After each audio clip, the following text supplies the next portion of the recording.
My name is Shahinda Nassar. I'm a Palestinian Christian and I live in Bethlehem, just a few steps away from the birthplace of Jesus. I'm a mother of three and Sally is my middle daughter. I really feel sad to see Christians leaving Palestine and the Holy Land. If we look back like 100 years ago, the percentage of Christians in Bethlehem was 80% or even more. Now, if we look at the percentage, it's less than 12%, and I'm sure it's getting less and less with time. I know myself some families who already left, like 9 or 10 families who I know already left Bethlehem. They sold their properties. None of the members of these families are here. It's really hard for me as a mother, as a Palestinian Christian mother, to have one of my children, like Sally, who's asking me to leave. And she once told me, "What are you waiting for? Are you waiting for us to die, to be killed here? We don't want that. We don't want this life. We have to leave." So it's really hard for me to hear that from my child, because I really want, and I really raised them to be committed to this land, because we come from one of the originally Christian families in the Holy Land, and it's not right for us to leave, even though we're going through all this pain, the destruction, and the misery. We have to stand really rooted here in our land.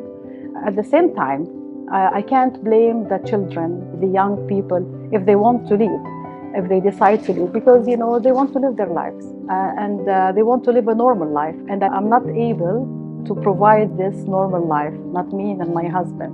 We're trying our best, but we can't control the circumstances and the situation here in Palestine.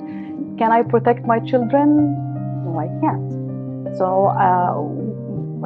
what else can I offer them if I can't offer them protection as a mother, as a parent? So it's really hard on me, and we really don't know what to do, other than just live our lives day by day and to endure this instability, unpredictability in this Holy Land that's supposed to be holy. We live in a very sacred place, as I mentioned, just a few steps from the Nativity Church where Jesus was born. So imagine if my family decides to leave. We sell this property, and with time, this property, the ownership of this property is passed from one owner to another. And with time, the property no longer belongs to a Christian family. So the Christian presence in the Holy Land and in Palestine depends on two major factors. One of them is the human element, the continued presence of the Christian Palestinians in the Holy Land, and the other factor is the properties, the preservation of the Christian-owned properties, just like our house here.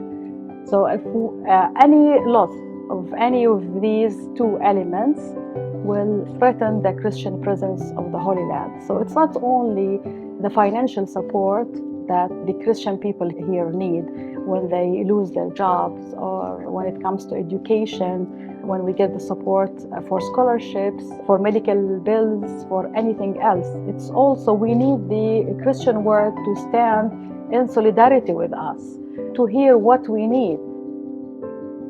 Having them being silent is not helping. It's a challenge to peace. And we really want to live in peace, but peace does not come without justice. So we need justice. How come someone like me, from the indigenous families here, I have always lived here, my ancestors also lived here, how come I'm deprived of the rights that are given to other people who come from all over the world and take this land as their homeland? How come I can't go to Jerusalem when it's the Holy Week? How come I need even to ask for a permit? It doesn't make any sense to me. It really makes our life very difficult here. And I really feel the pain that the young people, like my children, like Sally, is feeling, that it's hard to live here and they want more opportunities. So I pray that the world leaders, the Christian world, hear our voices and feel our pain. Because we need you to stand with us. And we also pray that with time, our homes, our properties, our churches, the holy places, and the streets, the same streets that Jesus walked on, do not become empty, do not become museums where only pilgrims come from all over the world just to visit. We want to live in these places and to stay here, rooted in our homeland. It's difficult for the Christian presence to remain in the Holy Land because lack of opportunities, the high unemployment rate, and it all gets back to the root cause of what's happening.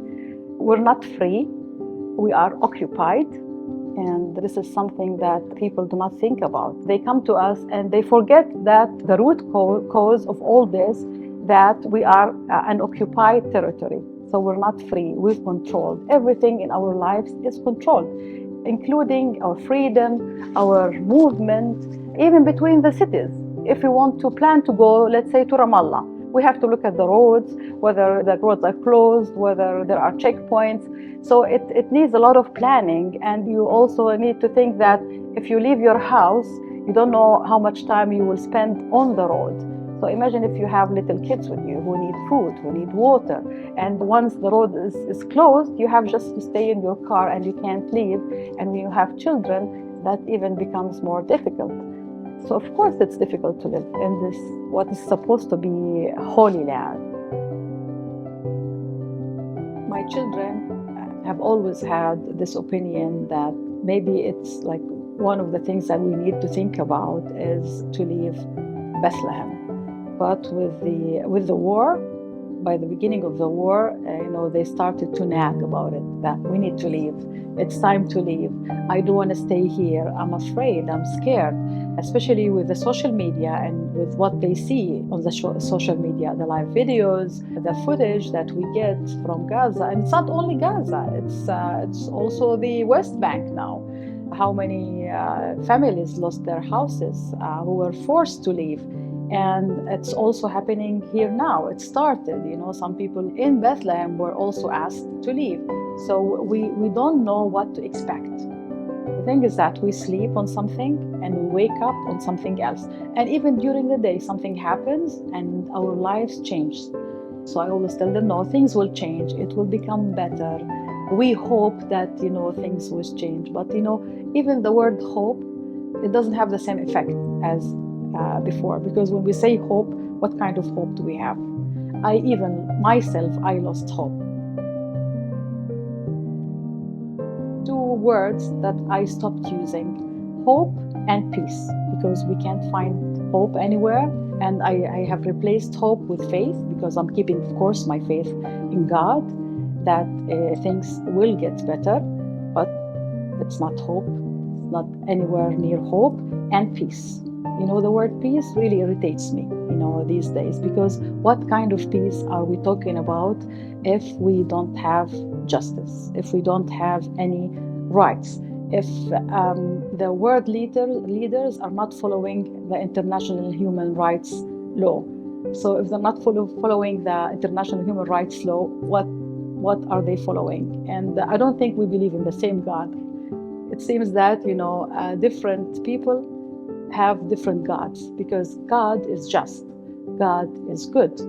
I don't think God would ever allow destruction, loss of life, and we are against the loss of life of any nation, of anybody. Life is sacred and it's given to us by God, and it should be preserved and protected, whether it's Palestinian life, whether if it's Jewish life, any life is sacred and should be cherished and protected.